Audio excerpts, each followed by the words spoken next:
네, 반갑습니다. 수요 성경 공부 시간이 왔습니다. 오늘은 저희 교회 본당 화면 좌측 화면이 조금 성능이 좋지 않아서 오늘 장소를 약간 여러분 보시는 자리에서 오른쪽으로 옮겼습니다. 우리 기도하시고 공부 시작하겠습니다. 하나님 아버지 감사합니다. 오늘도 말씀의 귀한 양식을 저희들에게 공급해 주실 줄 믿습니다.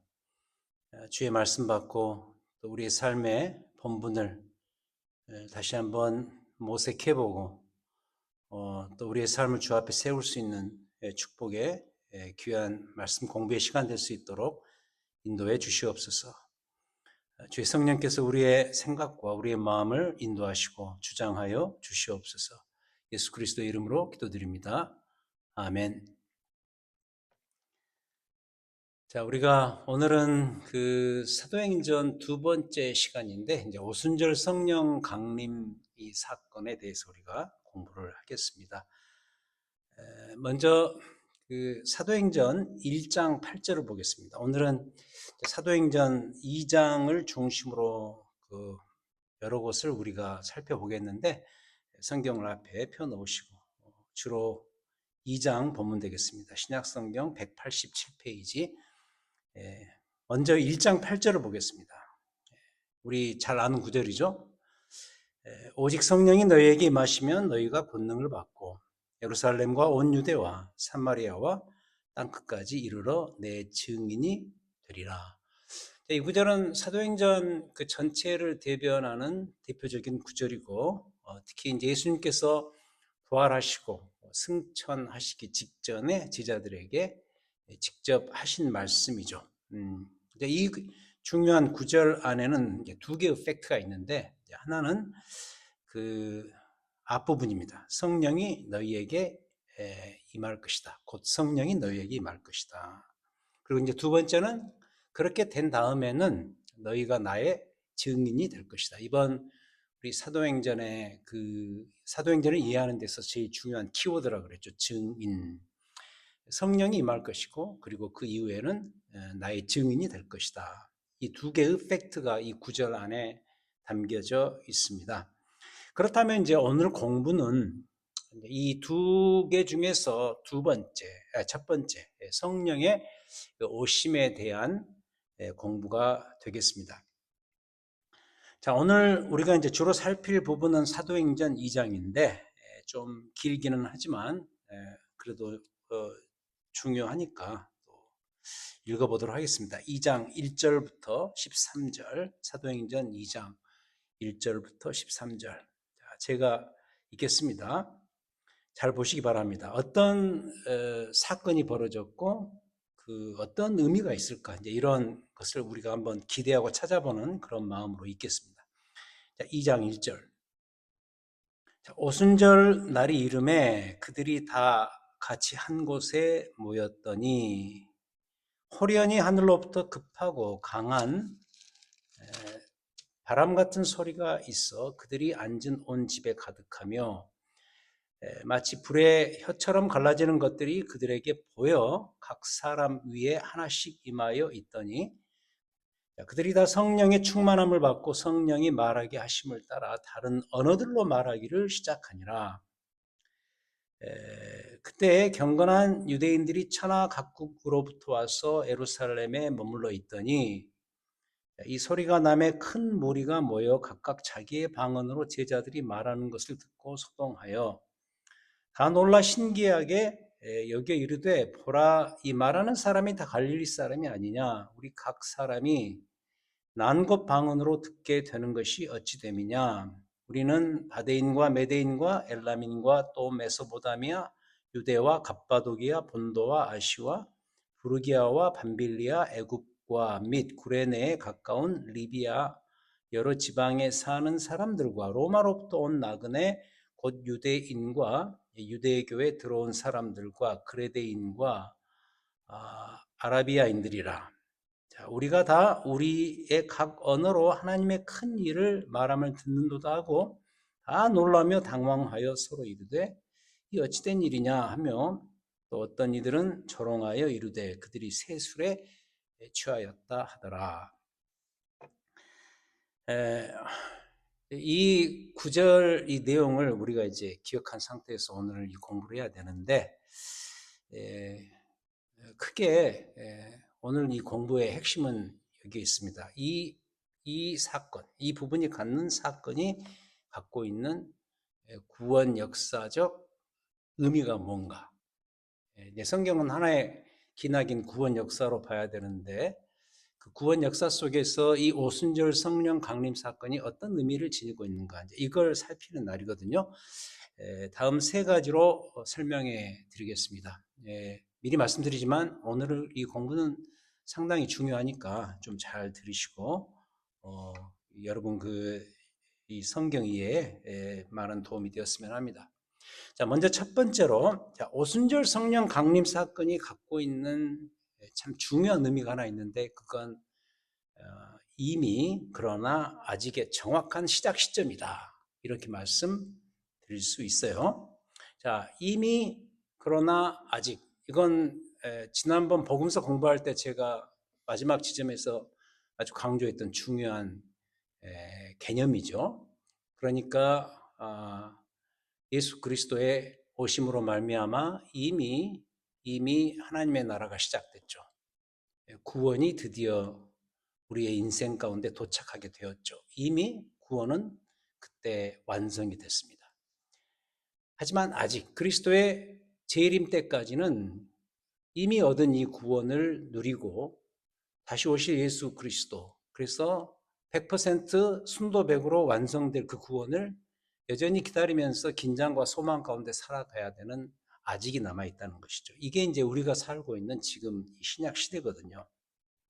근데 이 오순절 성령 강림 사건은 이 시기, 다시 말해서 이 시기가 갖고 있는 의미와 아직의 특징을 공식적으로 출범시켜주는 그런 날이었다라는 것이죠.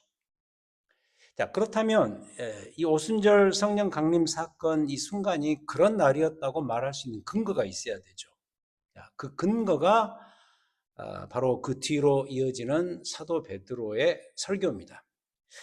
오늘 말씀 2장 14절에 보면 자, 이런 현상이 있고요. 14절에 베드로가 11사도와 함께 서서 소리를 높여 이르되 유대인들과 예루살렘에 사는 모든 사람들아 이 일을 너희로 알게 할 것이니 내 말에 귀를 기울이라. 자, 이러면서 드디어 이 사건은 이미 벌어졌죠. 이 오순절에 그 자리에 모인 사람들에게 이 성령이 강림하신 이 사건, 이 현상이 일어났죠. 근데 여기에 대해서 다 놀라고 심지어는 조롱하는 사람도 있어요. 이 사람들이 세술에 취했다. 이렇게 말하는 거에 대해서 이제 의아해하니까 사도 베드로가 일어나서 이른바 오순절 성령 강림 사건 해설판 설교를 그 자리에서 하게 됩니다. 그게 이제 사도행전 2장의 남은 기나긴 부분이 되겠습니다. 거기에서 이 사도 베드로가 아주 중요한 이야기를 하는데 2장 17절 구약의 에스겔서 36장과 요엘서 2장 28절 이하를 그대로 인용을 합니다. 자, 이 구절 보십시오. 2장 17절 하나님이 말씀하시기를 말세에 내가 내 영을 모든 육체에 부어주리니 너희의 자녀들은 예언할 것이요 너희의 젊은이들은 환상을 보고 너희의 늙은이들은 꿈을 꾸리라. 18절 그때 내가 내 영을 내 남종과 여종들에게 부어주리니 그들이 예언할 것이요 또 내가 위로 하늘에서는 기사를 아래로 땅에서는 징조를 베푸리니 곧 피와 불과 연기로다. 자, 에스겔서 36장 26절부터 28절 그리고 구약의 또 요엘서 2장 28절 이하 내용을 사도 베드로가 여기에서 그대로 인용하면서 핵심은 이겁니다. 그 구절을 인용하면서 이런 결론을 내립니다. 그때 그 선지자들 에스겔, 요엘 이 선지자들이 했던 이 예언이 바로 오늘 이 자리에서 그대로 성취되었다 그 이야기예요. 특히 17절에 이런 이야기를 하죠. 하나님이 말씀하시기를 말세에 내가 내 영을 너에게 부어줄 것이다. 그리고 18절에 같은 의미입니다. 그때 내가 내 영을 내 남종과 여종들에게 부어줄 것이다. 그러니까 에스겔 선지자나 요엘 선지자에게 말세, 앞으로죠. 앞으로 말세, 그리고 그때 하나님께서 자신의 영을 부어줄 터인데, 그렇다면 그 일이 벌어질 그 말세가 언제냐는 것이죠. 사도 베드로의 이 설교에 의하면 그날이 바로 이날이다. 그거죠. 그래서 바로 이런 뜻입니다. 오늘 이 자리에서 그 일이 다 지금 벌어지고 있는 중이다. 예를 들어서 여기 보면은 너희 자녀들은 예언할 것이요, 너희 젊은이들은 환상을 볼 것이요, 너희 늙은이들은 꿈을 꾸리라. 이건 뭐 예를 들면은 자녀들만 예언하고 젊은이들만 환상을 보고 나이 든 사람들만 뭐 꿈을 꾼다 이야기가 아니고 그냥 하나의 그 병행구조. 모든 사람들이 이 말세에 하나님의 영이 도래할 때 그때로부터 이제 새로운 시대가 이렇게 열려질 것이다. 그것을 이런 식으로 표현을 한 것이죠. 예언, 뭐 환상 이미 나왔잖아요. 불의 혀처럼 갈라지는 이런 모습들. 자, 이런 일이 그 선지자들이 이미 예언을 했는데 바로 이날 이 자리에서 이미 벌어졌다. 성취되었다. 그 선지자들이 예언했던 내용이 여기에서 다 이루어졌다. 그 이야기입니다. 자, 그리고 이제 20절에서 이런 이야기를 또 합니다. 주의 크고 영화로운 날이 이르기 전에 해가 변하여 어두워지고 달이 변하여 피가 되리라. 얼른 이 구절만 놓고 보더라도 이 일은 벌어지지 않았어요. 해가 변하고 어두워지고 달이 변하여 피가 되는. 이 일은 지금 이 자리에서 벌어지지 않았어요. 그렇다면 이 일은 이런 어떤 종말적인 현상이죠. 해가 변하여 어두워지고 달이 변하여 피가 되는 이런 종말적 현상은 그럼 언제 벌어지냐? 20절에서 주의 크고 영화로운 날이 이르기 전에. 그러니까 이 날은 아직 안 온 거예요. 이 날은 우리가 알다시피 예수 그리스도의 재림 때예요. 그때 이런 일들이 벌어질 터인데 적어도 오늘은 이 오순절 성령 강림이 있었던 이 오늘은 구약의 선지자들이 말했던 그 말세, 그때 벌어질 일들이 이미 벌어졌다는 것이죠. 그래서 이 구절만 놓고 보자면은 17절부터 19절은 임입니다. already. 이미 그리스도의 십자가와 부활로 인해서 구원의 완성이 이루어졌습니다. 근데 이 오순절 성령 강림 사건, 예수 그리스도의 이제 그 부활 이후에 50일이 지난 이 오순절 이때 성령이 약속하신 그 성령이 오셔서 점을 찍는 거예요. 그리스도의 그 십자가에 그 부활의 구원의 완성에 딱 점을 찍는 거예요. 그러면서 드디어 이제 새로운 시대가 시작되는 거죠. 그 새로운 시대를 다른 말로 표현하면 말세입니다. 왜냐하면 17절, 18절에서 그때의 말세, 요엘 선지자가 이미 내다보았던 그 말세가 이미 오순절 성령 강림으로 이미 시작된 거죠. 그렇게 보시면 됩니다.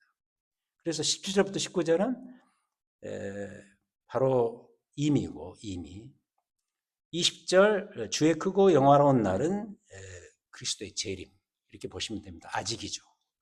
그러니까 이 짧은 구절들 안에 신약시대 전체 그림이 다 들어가 있는 거예요. 이미 오순절 성령 강림 사건으로 인해서 구원의 완성이 이루어졌고 그러나 예수 그리스도가 오시기 전까지는 아직 남아있다. 주의 크고 영화로운 날이 이르기 전까지는 아직은 남아있다. 그래서 이미와 아직이 드디어 공식적으로 출범하고 시작된 날이 바로 이 오순절 성령 강림 사건이 있었던 날이고 사건이었던 것입니다. 자, 어떻습니까? 말 되죠? 그래서 지금 우리도 마찬가지입니다. 이 시점으로부터 무려 2000년이 지났지만은 지금 우리도 역시 이미 종말을 살고 있습니다. 종말이라는 것은 세상의 마지막 어떤 한 지점, 한 순간만을 말하는 것이 아니라 이런 구원 역사적인 틀에서 놓고 볼 때 구약 시대부터 뭐 신약 시대의 그리스도의 재림 때까지 전체적으로 놓고 볼 때 종말은 사실 그리스도의 the first coming 이미 오심으로 말미암아 이미 완성이 됐다는 의미죠. 그것을 이렇게 점 찍어주고 그것을 확인한 날이 오순절 성령 강림 사건이다. 이렇게 보시면 되죠. 그렇다면 우리도 마찬가지입니다. 지금의 우리도 이미 이 신약 시대를 살고 있잖아요. 이미와 아직 사이에 끼어 있다. 이것은 이미 복음서에서 제가 충분히 말씀드렸습니다. 그래서 우리는 이미 종말을 살고 있어요. 이미 출발된 종말과 이 말세 지말이라 그러죠. 종말의 종말, 예수 그리스도의 재림. 그때 종말의 시작과 종말의 마지막 사이에 이미와 아직 사이에 끼어서 살고 있는 우리 신약 시대 백성들이죠. 이건 뭐 저나 여러분들이나 예외가 없습니다. 자, 근데 이제 중요한 게 뭐냐면 이 종말의 기간에, 다시 말해서 이 신약 시대 전체 기간에 우리가 할 일이 뭐냐는 것이죠. 그게 바로 21절입니다. 21절. 누구든지 주의 이름을 부르는 자는 구원을 받으리라. 놀랍죠? 그러니까 이제는 누구든지 유대인이든 이방인이든 아프리카 사람이든 이 미국 사람이든 한국 사람이든 상관없이 누구든지 이 기간 안에, 이 신약 시대, 이 종말의 기간에 이미와 아직 사이에서 주의 이름을 부르는 자는 구원을 얻을 것이다. 이때 벌어질 일입니다. 그래서 아까 1장 8절을 다시 소환하자면 오직 성령이 너희에게 임하시면 너희가 권능을 받고 예루살렘에서부터 출발해서 유대 지경을 넘어서서 땅 끝까지 이르러서 예수 그리스도의 증인이 되는 일들이 이 안에서 벌어지는 것이죠. 바로 복음 전파. 지난주에 우리가 배운 표현을 빌리자면 예수 그리스도의 증인되는 일이죠. 왜 그런가? 이 기간에 오순절 성령 강림 사건으로 인해서 딱 confirmed, 확인된 이 종말의 시작, 이미, 그리고 그리스도의 재림까지 남아있는 그 기간 사이에 누구든지 예수를 믿으면 구원을 받기 때문에 이때 그리스도의 증인이 돼야 되고, 증인이 되었을 때 누구든지 그리스도를 믿고 새로운 삶의 지평을 여는 그런 일들이 벌어질 것이다. 자, 그래서 첫 번째 포인트, 오순절 성령 강림 사건, 이 사건이 갖는 첫 번째 의미는 이미 그러나 아직, 다시 말해서 신약 시대가 공식적으로 출범된 그런 날이었고, 그 오순절 그 마가 다락방에서 있었던 이 사건 자체가 그런 어떤 피어리어드를 찍는, 다시 말해서 그걸로 인해서 새로운 시대가 열리는 것을 출범시킨 그런 날이었다라는 것입니다. 자, 그 다음 두 번째로, 성령론입니다. 성령론. 오순절 성령 강림 사건이 말하는 성령론. 그래서 이제 이 두 번째 부분은 일종의 팁인데, 사실 성령론을 우리가 공부하기 위해서는 꼭 이 오순절 성령 강림 사건 이거 하나만 가지고 말할 수는 없어요. 많은 구절들이 동원되고 많은 주제가 더 부가적으로 추가가 되기 때문이죠.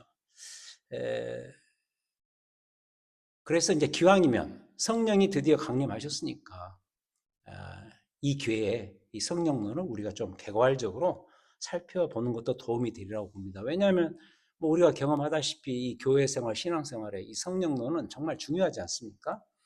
그래서 특히 이 사도행전 2장 이 부분과 관련해서 이 성령론에 대한 오해가 많이 있어 왔기 때문에 오늘 이 교회 바로잡는다는 의미에서 제가 이 성령론을 잠시 강의를 하도록 하겠습니다. 잘 들으시고요. 건강한 성령론을 갖고서 신앙생활을 해 주셨으면 하는 것이죠. 자, 성령론을 말하는 데 있어서 가장 기본적인 몇 가지 주제가 있어요. 성령과 관련된 용어 중심이죠. 그 용어 중심으로 성령론을 이해하는데 다음 것들이 대표적인 것이죠. 화면에 나옵니다. 첫 번째는 성령 강림이라는 말이 있고, 두 번째는 성령의 내주하심 또는 임재하심이라는 단어가 있고, 세 번째는 성령 충만입니다. 우리가 이제 제일 많이 즐겨 쓰는 말이죠. 성령 충만. 그리고 이제 네 번째가 성령의 은사입니다. 자, 하나씩 살펴보도록 하겠습니다. 자, 먼저 성령의 강림이라는 이 표현입니다. 영어로는 the coming of the Holy Spirit이에요. 성령이 오신 거죠, 글자 그대로. 이 요한복음 14장에서 예수 그리스도께서 제자들에게 그런 말씀을 하시잖아요. 그 다락방 강화에서 그런 이야기를 하시죠. 내가 가면 보혜사 성령이 너희에게 올 것이다. 보혜사 성령이 너희에게 온다는 것 자체가 내가 너희를 물리적으로는 떠나 있지만 확실하게 계속 너희와 함께 할 것이다라는 것에 아주 결정적인 그 사인이었죠. 근데 드디어 오셨잖아요. 그래서 이 성령의 강림은 글자 그대로 오늘 본문 아까 읽었던 사도행전 2장 1절부터 4절입니다. 성령이 드디어 the coming 오신 거예요. 오신 거예요. 자, 아까 이미 읽었으니까 읽지는 않겠습니다만 사도행전 2장 1절부터 4절 드디어 성령이 오셨죠. 그 장면에서 제일 중요한 아이디어는 뭐냐면 이것 꼭 기억하셔야 돼요. 성령 강림이라는 이 단어를 쓸 때 주의하셔야 돼요.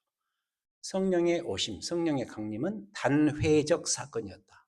다시 말해서 한 번 있었던 사건이었다는 사실이죠. 그런 점에서 사도행전 2장은 저는 이렇게 부르곤 합니다. 성령의 취임식이다. 취임식이다. 그래서 오해 없으시기 바랍니다. 이 성령 강림이라는 이 말을 쓰실 때는 역사 속에서, 특히 구원 역사 속에서 딱 한 번 있었던 사건. 언제죠? 바로 이날. 오순절 다락방에. 바로 이날 있었던 사건이다. 성령 강림, 성령의 오심 이 말을 쓸 때는 사도행전 2장을 생각하시면서 그때 있었던 사건, 이렇게 보시면 되죠. 그래서 오순절 성령 강림이 이 마가의 다락방 이 자리에서 있었던 사건이기 때문에 이 시간, 지금 우리가 사는 2000년이 지났죠. 지금 오늘 이 자리에서 또 성령 강림이 반복되기를 원하는 것은 모순이죠. 대통령이 취임식을 여러 번 하는 거 보셨어요? 그럴 수는 없잖아요. 취임식은 딱 한 번입니다. 그와 같이 성령 강림은 2000년 전 마가의 다락방에 오순절 성령의 오심으로 단회적으로 있었던, 끝났던 사건이죠. 그래서 우리가 the coming of the Holy Spirit, 이 성령의 강림이라는 말을 쓸 때는 그때 있었던 그 사건을 기억하시고 쓰시면 되겠습니다. 그래서 뭐 성령이여 강림하옵소서. 물론 그 의미는 이해가 됩니다. 그 어떤 열렬한 추구성 이해가 되지만 성령이 뭐 떠나 계시다가 오늘 이 자리에서 또 다시 오시고 이건 아니라는 것이죠. 성령은 그때 이미 오셔서 우리 가운데, 이 세상 가운데 이미 편만하게 계시는 중이시죠. 자, 그 다음은 이제 성령의 내주 또는 임재입니다. 영어로는 the presence of the Holy Spirit, 성령의 임재 또는 indwelling of the Holy Spirit. 내 안에 이제 거주하신다는 그런 이야기죠. 자, 이미 말씀드린 것처럼 오순절날 성령의 취임식, 강림으로 인해서 성령이 드디어 오시고 그로 인해서 신약시대, 이미와 아직의 시대가 시작되고 출범되었어요. 말세가 이미 시작된 거죠. 그래서 아까 말씀드린 것처럼 누구든지 이 기간에 주의 이름을 부르는 자들은 구원을 받는데 구원을 받은 자에게 이제 성령이 그 안에 가셔서 활약을 하시기 시작하는 거죠. 그 활약의 시작 지점이 바로 성령의 내주인 것이죠. 성령이 드디어 내게 오신 것이죠. 그래서 성령은 우리 안팎에서 자꾸 뭐 들락날락 하시는 그런 분이 아니십니다. 이미 오신 성령은 내 안에 내주하십니다. 내 안에 거하십니다. 쉽게 말해서 예수 믿는 자에게 한 번 들어오신 성령은 절대로 나가시지 않습니다. 그렇게 이해하시면 됩니다. 고린도전서 3장 16절에서 그렇게 말하지 않습니까? 하나님의 성령이 너희 안에 계시는 것을 너희가 알지 못하느냐. 교회 가운데, 성도 개인 가운데 이미 존재하시고 이미 임하시고 그 안에서 활약하시는 성령님. 이게 이제 성령의 내주, 성령의 임재. 그래서 이미 내 안에 예수를 믿은 뒤에 임하신 내주하시는 성령께서는 나가시지 않고, 쉽게 말해서 나가시지 않고 꾸준하게 계속해서 내 삶에 나와 함께 하시는 그런 분이시죠. 이게 이제 성령의 내주고 또는 임재고, 그 다음 세 번째 것이 성령 충만입니다. 제일 많이 쓰는 그 말이죠. 그 유명한 성령 충만. 자, 이걸 이해하는데 이런 표현을 좀 쓰고 싶어요. 성령의 어떤 quantity, 양적인 활동이다. 성령의 활약에 대한 양적인 표현이다. 이렇게 이해를 하시면 되겠어요. 이런 예를 한번 들어볼까요? 여러분 각자 몸 안에 혈액이 있습니다. 혈액. 다 피가 있죠. 혈액은 이미 있습니다. 성령으로 표현하면 이 성령이 내 안에 이미 있습니다. 혈액이 있듯이. 근데 어떤 사람은 그 혈액이 순환이 잘 안 되기도 하고, 그래서 병이 걸리고, 혈액량이 부족해서 이렇게 빈혈이 있고, 또 혈액의 어떤 그 농도와 갖고 있는 뭐 그런 어떤 그 요소의 수치에 따라서 또 그 몸이 좀 이렇게 허약해지다 병에도 걸리고, 반면에 그 혈액을 아주 풍성하게 제대로 가지고 있으면 활발하게 살잖아요. 그런 것처럼 그 혈액의 그 양적, 질적, 활력의 강도는 사람마다 다 다르지 않습니까? 맞죠? 누구나 다 혈액은 있습니다. 그러나 활력의 그 피의 그 활력의 강도는 서로 다릅니다. 그러듯이 이미 내 몸 안에 혈액이 있듯이 이미 내주하신 내 안에 계시는 성령이 내 안에서 크게, 쉽게 말해서 크게 활발하게 활약을 하시려면 나의 이제 순종이 필요하죠. 나의 순종. 뭐 예를 들어서 내 안에 있는 그 혈액을 더 건강하게 유지시키기 위해서, 순환 잘 되게 하기 위해서 내가 뭐 운동을 열심히 하듯이 내 순종이 거기에 동원되죠. 그러할 때 성령은, 내 안에 계시는 성령은 활발하게 활약을 하실 것이다. 이게 이제 글자 그대로 충만이죠. 성령 충만. 그럼 그 성령 충만의 증거들이 뭐냐? 이게 항상 핫 이슈죠. 성령 충만하면 어떤 증거들이 있냐? 많은 그 사람들이 의외로 그렇게 이해를 하는데, 예를 들어서 어떤 현상적인 걸 많이 이야기하죠. 성령 충만의 증거는 방언이다. 뭐 그런데 사실 그 방언의 문제가 고린도전서 12장, 나중에 이제 서신서 제가 강의할 때 그 이야기를 또 하겠습니다만, 사실 오히려 그게 문제가 되지 않습니까? 이 방언을 예로 삼아서 고린도전서 12장부터 뭐 14장까지 계속 하는 이야기가 성령 충만하면 방언을 하라는 그런 의미보다는 오히려 성령의 성령 충만보다는 성령의 은사로 주어진 그 방언을 오히려 활용하는 것이 이런 점에서 좀 절제를 해야 된다. 그러면서 온 교회의 건덕을 이야기하는 것이 사실 그 본문인데, 놀랍게도 사람들은 성령 충만하면 그 증거로서 예를 들어서 뭐 성령의 은사, 방언의 은사, 예언의 은사 이런 것들을 뭔가 하는 것으로 이야기를 하는데 그렇지가 않습니다. 성령 충만의 어떻게 보면 외적인 열매 증거는요, 놀랍게도 인격과 삶의 변화입니다. 교회를 놓고 보면 교회 수준의 변화죠. 그 좋은 예가 갈라디아서 5장에 나오는 성령의 9가지 열매죠. 저희 교회 지금 구역 타이틀 아닙니까? 인내, 자비, 뭐 양선, 오래 참음, 그런 것들, 그죠? 온유, 뭐 이런 것들이죠. 꼭 9가지만이겠습니까? 그런 덕목들. 내 인품과 내 성품과 내 안에 있는 어떤 그 inner capacity, 내 안에 있는 어떤 내적인 용량 같은 거죠. capacity, 수준, 이런 것들의 변화. 그러니까 뭐 예를 들면은 말을 할 때 굉장히 포악하게 하던 그런 사람, 거칠게 하던 사람이 예수를 믿고 성령 충만해서 그 증거로 언어의 변화가 생기고, 항상 자기 중심, 이기적으로 생각하고 살았던 그런 사람인데, 그런 습관이 있었는데 그리스도를 믿고 내 안에 내주하시고 들어오신 그 성령께 순종하는 그런 연습과 그런 삶이 있게 되자 그 사람의 그 이기성이 사라지면서 섬기고 온유하게 주변을 챙기는 어떤 이런 모습, 이런 것이 도리어 성령 충만의 증거예요. 굉장히 어떻게 보면 보편적이고 굉장히 일반적인 그런 증거들이죠. 갈라디아서 5장의 성령의 9가지 열매를 기억하시기 바랍니다. 다 성령 충만의 증거들입니다. 자, 그래서 다시 돌아가서 이 사도행전 2장에 나오는 이런 현상들, 아까 우리가 보았죠. 2장 1절 다시 볼까요? 성령이 임하자, 성령이 강림하시자 2장 2절, 호련히 하늘로부터 급하고 강한 바람 같은 소리가 있고, 소리죠. 그 다음에 3절에 불의 혀처럼 갈라지는 눈에 보이는 시각적 현상이 있고, 그리고 4절이 좀 사실 결정적이죠. 다 성령 충만함을 받아서 성령이 말하게 하심을 받아 따라 다른 언어들로 말하기 시작하니라. 이제 이걸 이제 방언으로 이야기를 하죠. 근데 여기를 보시면은 이 방언은 그 성령의 은사로서의 방언이 아니고요.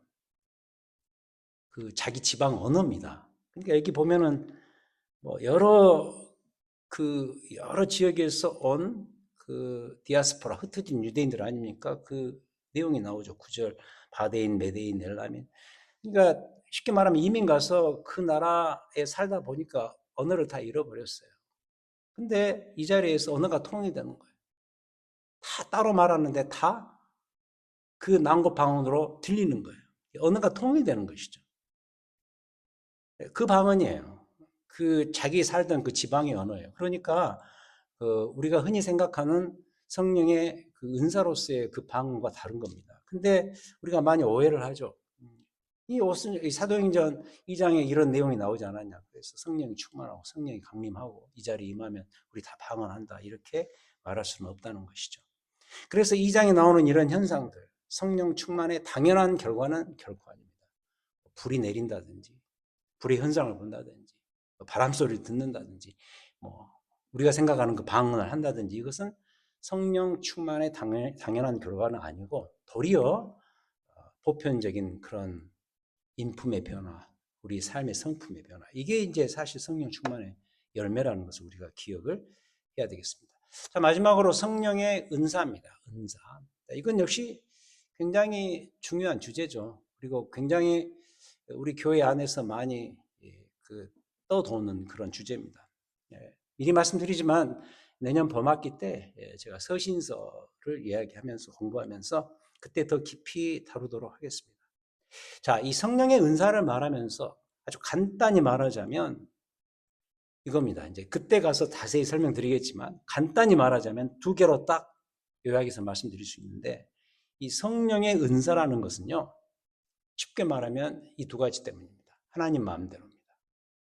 그리고 두 번째는 교회 건덕을 위해서입니다. 그 영어로는 edification 그렇게 이야기하죠. building up. 교회를 이렇게 세우는, 건물을 세우듯이 세운다는 이것을 위해서 성령의 은사가 존재한다. 자, 그래서 첫 번째, 하나님 마음대로예요. 그래서 성령의 은사는 절대로 내가 바란다고 해서 주어지는 게 아니에요. 하나님 입장에서 보았을 때, 하나님 시각에서 보았을 때 내게 필요하다고 판단하실 때에만 주어지는 것이죠. 그래서 하나님 마음대로입니다. 그래야 맞지 않습니까?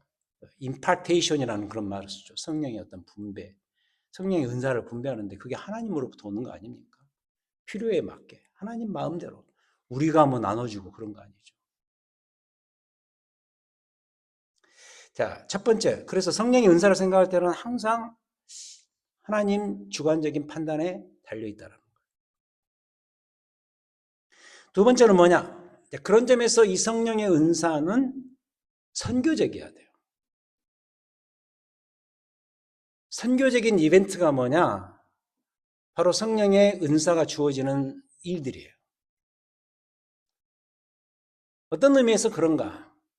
교회의 건덕, 교회를 세우고 복음이 효과적으로 전파되는 데 있어서 바로 그 사람에게 꼭 필요하다면 주어지는 것이 성령의 은사다.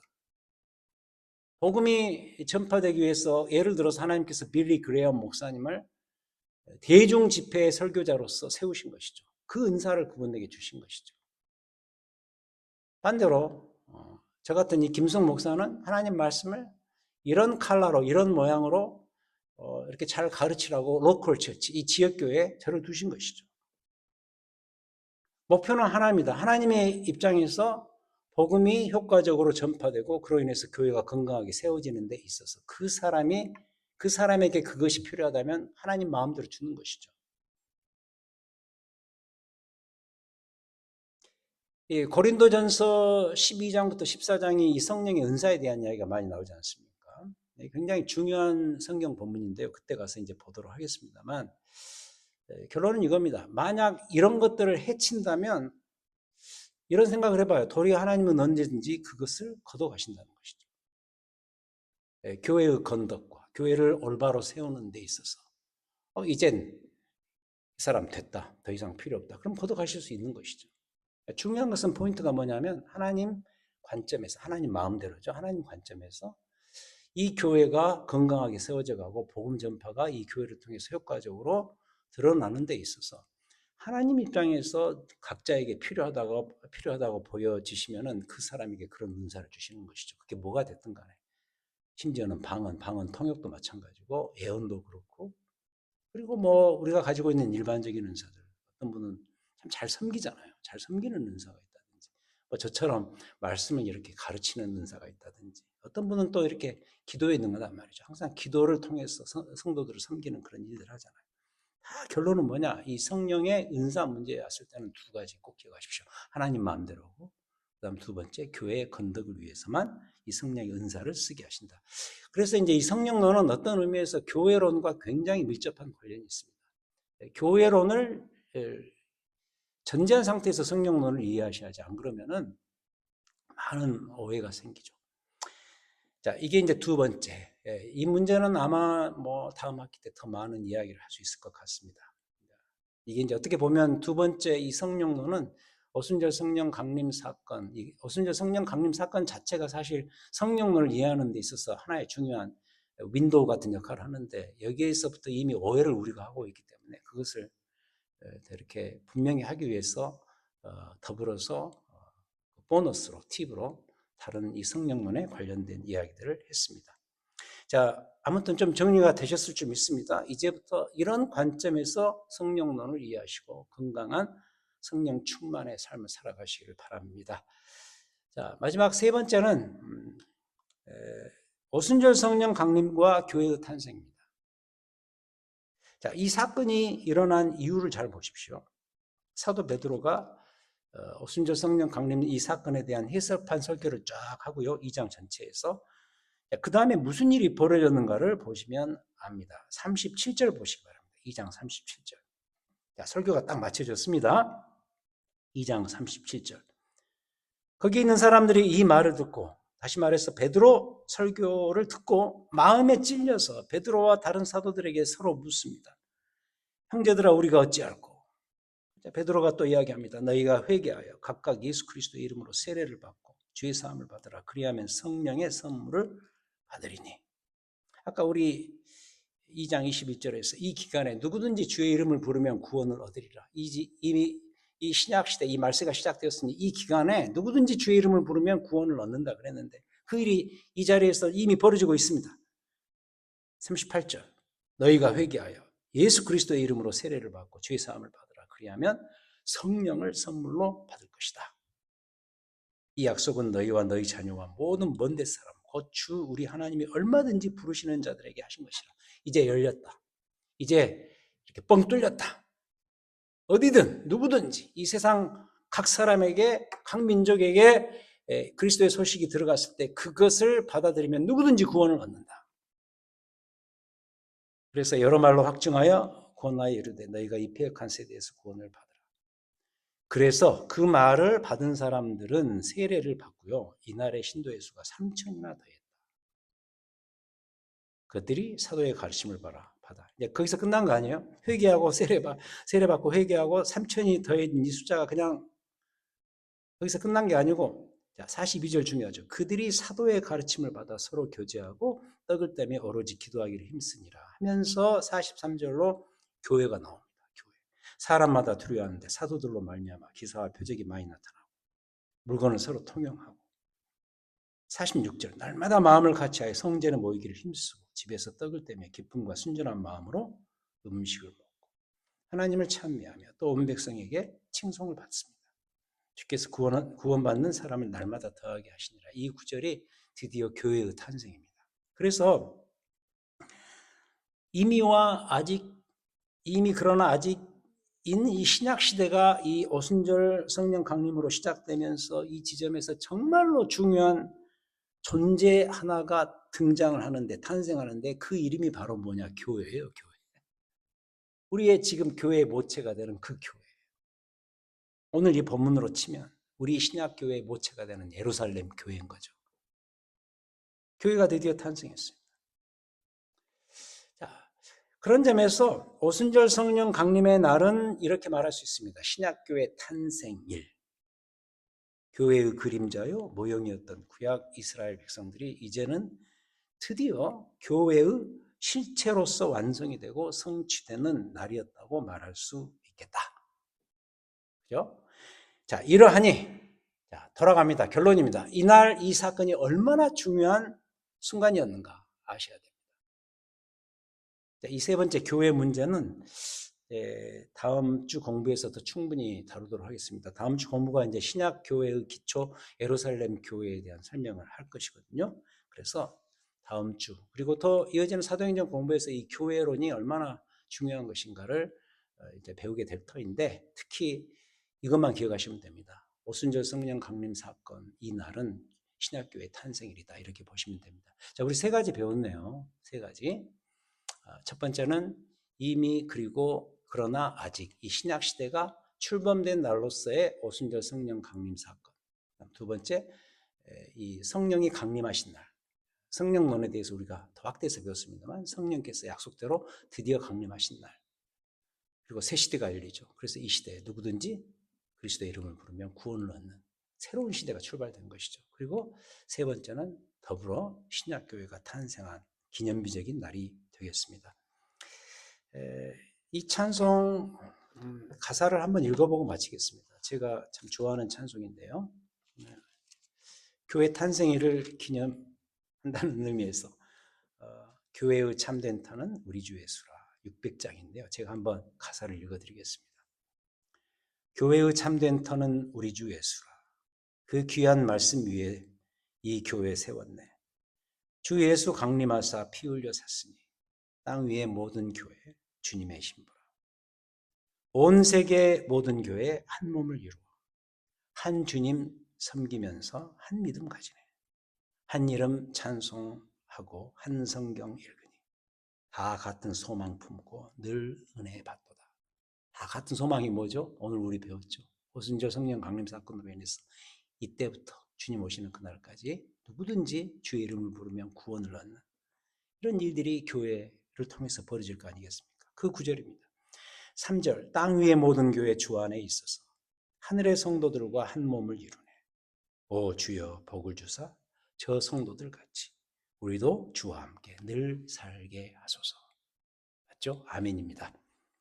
자, 오늘 우리가 오순절 성령 강림 사건이 가지고 있는 그 의미에 대해서 배웠는데요. 자, 이런 마음을 품고 특히 교회는 하나님의 선물입니다. 그리스도를 머리 삼은 신약 시대 아주 소중한 선물이죠. 그런 교회 일원이 되어서 여러분들이 신앙생활 하시고 또 이렇게 말씀 배우고 내 안에 영적인 부흥을 경험할 수 있는 그 축복이 얼마나 감사한지 모르겠습니다. 자, 이 넓은 이렇게 그득한 풍부한 이 마음을 품으시고서 이번 한 주 동안 또 주 안에서 잘 살아가시는 여러분들의 삶이 되시기를 바랍니다. 기도하시겠습니다. 하나님 아버지 감사합니다. 오순절 성령 강림 사건이 갖는 중요한 의미에 대해서 요약해서 배웠습니다. 이 배운 내용들을 기억하고 우리가 이미 말세에 살면서 이 기간에 주의 이름을 부르면 누구든지 구원을 얻는다는 이 기쁜 소식이 우리에게 도착하지 않았습니까? 그리고 우리 자신들이 또 우리의 교회가 이 복음의 이 혜택의 주인공들이 된 것이 얼마나 감사한지 이제 우리의 남은 삶을 살면서 특히 주님 오시는 그날까지 예수 그리스도의 복음에 증인되면서 교회를 통해서 우리의 삶 자체만 이렇게 더 풍성해지고 넘치게 부유해질 것만이 아니고 더 나아가서 우리 주변에 이 복된 소식을 알지 못하는 자들에게 복음을 이렇게 풍성히 온전하게 잘 증거하는 주의 이 선교적인 교회가 될 수 있도록 인도하여 주시옵소서. 예수님 이름으로 기도하였습니다. 아멘.